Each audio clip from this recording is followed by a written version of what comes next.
Hey, and welcome to Matt and Jess TV. I am Matt And Roast. I'm Jessica Bun Bun. Welcome to our preview for Dexter Resurrection Season 1, Episode 5. We are coming off what was just an absolute firecracker of an episode. There's like so much good stuff that happened in there. We met so many new killers, and we also have an enormous cliffhanger. I know. I mean, we watched Harrison really go down a hole with his guilt and how he's Mhm. feeling and sort of all these things with this huge cliffhanger of him like right outside the police station, ready to turn himself in. And Dexter's like, no, no, no, no, no. Hey, I'm alive.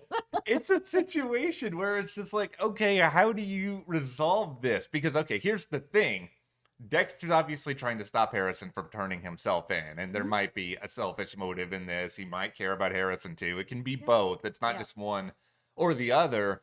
But if you are Harrison at this point, not only did you think your father was dead, you also thought you killed him. Yeah. And there's no real incentive right now, as far as we can tell, for Harrison to suddenly be like, Dad, let me hug you. It's like nothing has been fixed. No, this reunion feels like going into this next episode is going to be difficult for him. I mean, he is dealing with all the guilt of thinking he had killed his dad, Yeah. everything with Ryan, how he feels about everything that he did with Dexter before even, shooting him in that finale. And now all of a sudden his father is showing up being like, hey man, we got this. Like, it's going to be so complicated for him, especially with how much guilt Harrison is really feeling about things. Yeah, it's going to be really, really complicated. It's going to be very interesting for us to watch because I feel like, and I don't even think this is a tinfoil hat, it's like you guys can't keep Dexter and Harrison away from each other for that long, right? Yeah, it's also just difficult because we've all been watching Dexter for, so long now. And we Yes. know that the thing that he has struggled with the most is feelings. It's one of the Hmm. reasons that he does kill. That's one of the things that actually makes him feel something. So with Harrison, we know that he's been feeling all this guilt. He's seeing the things that he's done. He's not sleeping. He's not really eating. Like, he's having a really hard time with this.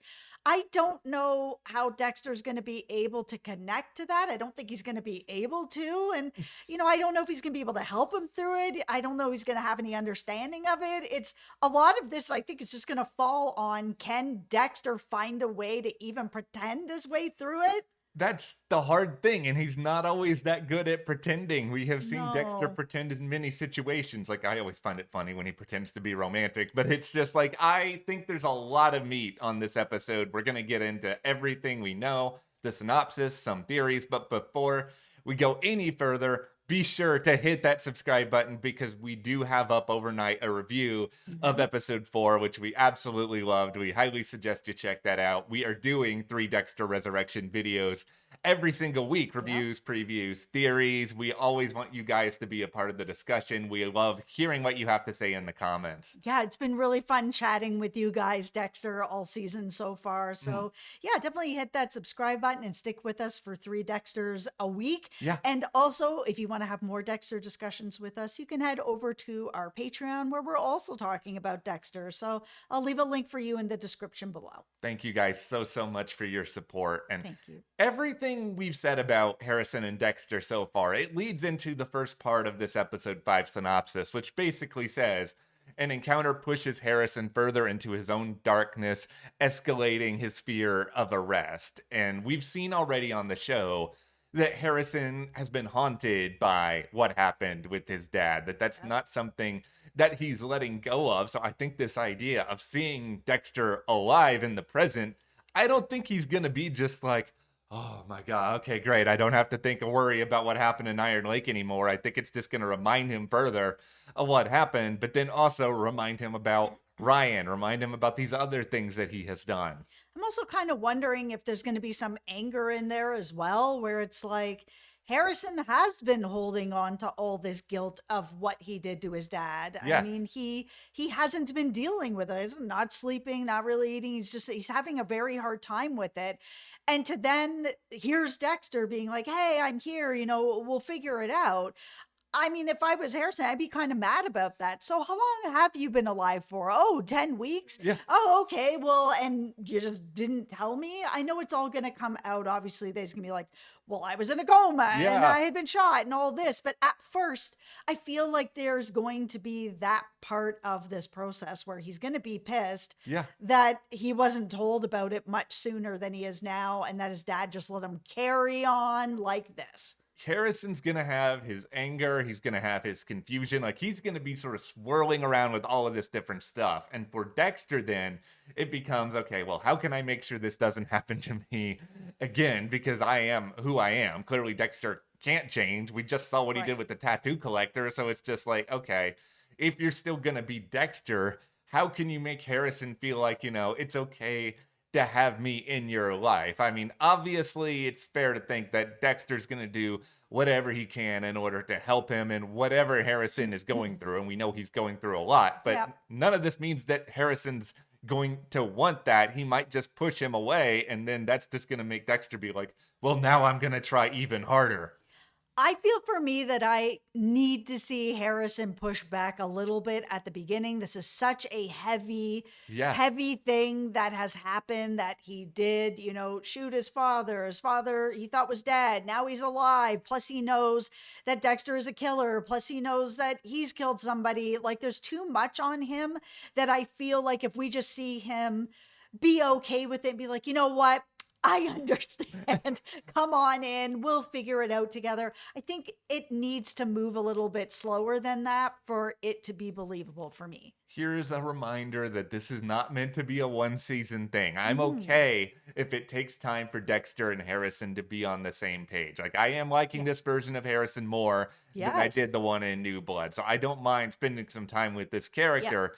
Let's just have it be a slow progression so that maybe they can get on the same page at some point, help each other, even if they are different people. And I don't think we need to see like a carbon copy of Dexter and Harrison moving forward. No, that's just not interesting. And I think that's part of what was making New Blood just not really work, that they were feeling like, because Dexter was so convinced Yeah. that Harrison was just a carbon copy of him. He was just a little him and he's going to be exactly like him, and Harrison just didn't have footing on who he was. He's like 16 Yeah. years old in that, so he's still a kid. He doesn't know who he is.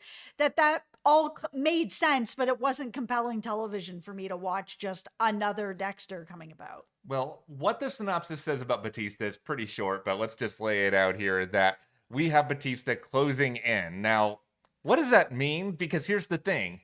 Batista's not really that much closer to me than where he was earlier on in the season, where it's just sort of like, okay, yeah, we know that Batista has figured out a couple of things. We know that he's talked with Harrison at Mhm. this point, but he still doesn't actually have any evidence of anything. Yeah, and that's going to be interesting too, because Batista didn't correct Harrison when Harrison was like, "Yeah, my dad is dead." And Yeah. we had that moment where Angel could have told him but didn't, to decide to try to get more information out of him. He's like, "Oh, maybe if he thinks Dexter's dead, he'll be fine to just be free about it because there's no consequences because his dad's not here to take consequences." It didn't end up working, but now I'm kind of going into this next episode being like, is he going to call out Angel on that to be like, "Oh, you didn't tell me, you're playing me"? Is he Yeah. going to be, how is he going to feel about that? I feel like there might be a little bit of, being pissed about it. Kind of be like, Yes. you could have told me, but you didn't. You claim to care about me. Oh, the connection, Jamie, your dad, all of us family. Oh, but you're not going to tell me my dad's alive? Yep, Batista stepped in it. That's the real problem here. Like, I understand on some level why he didn't say anything about Dexter, Yes. but at the same time, just because of unfortunate timing more than anything else, he is in this position now where Dexter got to his son first and was able to reveal this news. And if I'm Harrison at this point, yeah, I'm not going to trust Angel now because it is going to feel like he played me, that he probably had more information he didn't pass along because he wanted to see how I was reacted. And nobody wants to feel like they're being puppeted. And I mean, especially somebody like Harrison, who is still very young and still trying to find himself, and he might Yeah. still feel like other people in his life have already tried to do that with him. Yeah, and I feel like because Harrison is such a young guy, he has lived a lot of life shooting his dad, thinking his dad is dead, everything with Ryan, like he's got a job, he just got his GED. He is he's lived a lot of life for a young guy. But I Yeah. feel like if he was older and had lived a much longer life, that he might be able to have a bit more of a logical perspective on it, to be like, okay, maybe, yeah, maybe Angel lied to me about this one thing, but he's not wrong about Dexter kind of trying to manipulate me and be like, we're the same. He was saying things that Harrison's like, yeah, that's true. Yeah, that's true. And he was feeding into guilt, and Harrison's already holding on to all this guilt about Ryan, about his dad, about all this stuff, for Angel to be like, what about Deb? What about your mom? Like those types of things are going to weigh on him. And I think if he was a bit older, he might be able to look at it from that perspective, to be like, okay, yeah, he didn't tell me about this, but not everything he's saying is BS. I'm kind of curious if we're gonna see Harrison kind of swing a little bit back and forth like a pendulum, Yeah. where he could be closer to Dexter at one point if Dexter can get through to him at all, and then it's like go back to Batista at some point, like because he is young, and sometimes you are Yeah. emotional when you're young, and you kind of just fall for these emotional appeals that you might not if you were older. Yeah, you're trying to figure it out. We've all been there. Yeah. Being a teenager, it sucks. It's like the suckiest part of life. You know, your best friend lies to you for the first time. You have your first heartbreak. You have your first murder. It's, it's a lot for him. Okay, and speaking of murder now, we are on the other side of the tattoo collector being killed. Yes. Now, we don't know how frequently, we have this character checking in with Leon Prater. Yeah. Like, we don't know how fast that's going to come about. I feel like pretty soon they're going to realize that, okay, well, it's not checking in. What's going on here? But beyond all of that, the synopsis notes that Dexter is pursuing a dangerous connection with a seductive killer, believing they operate under a similar code. Okay, so that's obviously Mia. She Yes. is the seducer that's out here and believes that, yeah, her name is Lady Vengeance, right? Yeah. So that he doesn't have a lot to go off of right now. But I can understand him thinking that with a name like that, Vengeance, Yeah. that she is going after people who have done bad things. Yeah, and we've seen over the years that Dexter does want someone in his life who can understand him, that he Right. can relate to. It's something he's lacked for almost the majority of it. Like Harry Yeah. came up with a code for him, but Yeah. that doesn't mean they fully understood each other. He's had little glimpses of it here and there. So like I'm not shocked by this idea that okay, he's going to be curious about Lady Vengeance, and now that Lowell is out of the picture and he doesn't have that sort of distraction, now he could theoretically spend a little bit more time with her, because I think he felt that impulse that he had to act on the tattoo collector because he knew that the tattoo collector was about to do something, so he could get Mhm. all the proof, everything he needed to get this guy on his table. Like the future of these other killers, whether it's Rapunzel, the Gemini killer, like that's not as imminent, it's not as clear. Yeah, and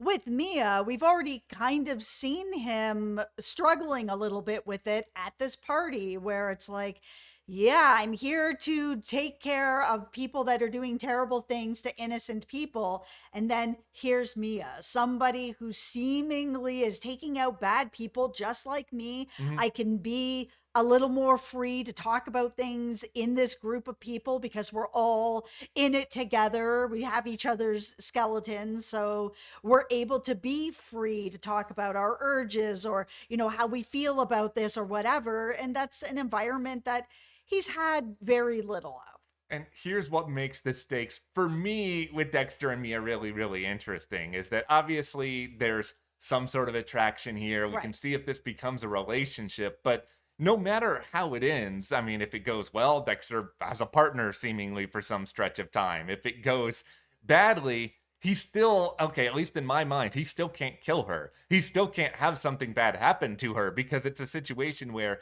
maybe he can get by with the tattoo collector going missing because it's just one person. It's a little bit coincidental that it's like, oh, this happened just after you joined our little murder club here. But if something happens to Mia right away, too, that's not a coincidence anymore. And then all eyes are going to be on him. And then it just feels like, okay, it's only a matter of time before everything else with Dexter unravels. Yeah, I'm still in shock about the whole Lowell thing Yeah. that it happened as fast as it did. Obviously, he didn't really have a choice because he was going to take out an innocent, but if the rest of them aren't, I was wondering if it was going to be a little bit slower where Dexter was going to maybe get more information on Rapunzel. Hey, what area are you living in? Whatever, what kind of job do Yeah. you do? Whatever, and get to know them. So once this whole party situation is over and everyone's going back to their places, that he can take care of them outside of this Leon circle.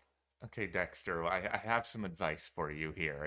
I'm not a killer. I can't relate to you, but just know Mm-hmm. this is a marathon. It's not a sprint. You don't need to kill off these other actors that we're very interested in watching yet. Like, we've barely seen anything of your guy, David Oh, Dismulchin, I yet. know. Like, we absolutely need more Gemini Killer. I think we need more Rapunzel. I mean, we got a good bit of Mia already. It sounds like we're going to be getting a good bit more of Mia moving into this next episode. So I at least like I still don't feel like anything can happen to her and Dexter's going to be okay with it, but if something does, I at least feel like I've had some airtime with her. Gosh, I really hope nothing is going to happen to David Dismulchin. I I mean, he's know. at Comic Con this weekend with Dexter, Yeah. so hopeful he's going to be around. I don't Well, know. that goes back to the whole tinfoil hat thing of why I was so mad at myself that I didn't see it coming with Lowell, because Neil Patrick Harris wasn't really around with a lot of the other people doing press. If Yeah, David's at Comic Con, I yeah. gotta think, okay, you're at least in, like, I don't know, another few I episodes. hope. Maybe you're set up for a big bad for another season. We know you're busy, but come on, we everything can work out in the world of TV, right? That's right. All right, well, that is where we are entering Dexter Resurrection Season 1, Episode 5.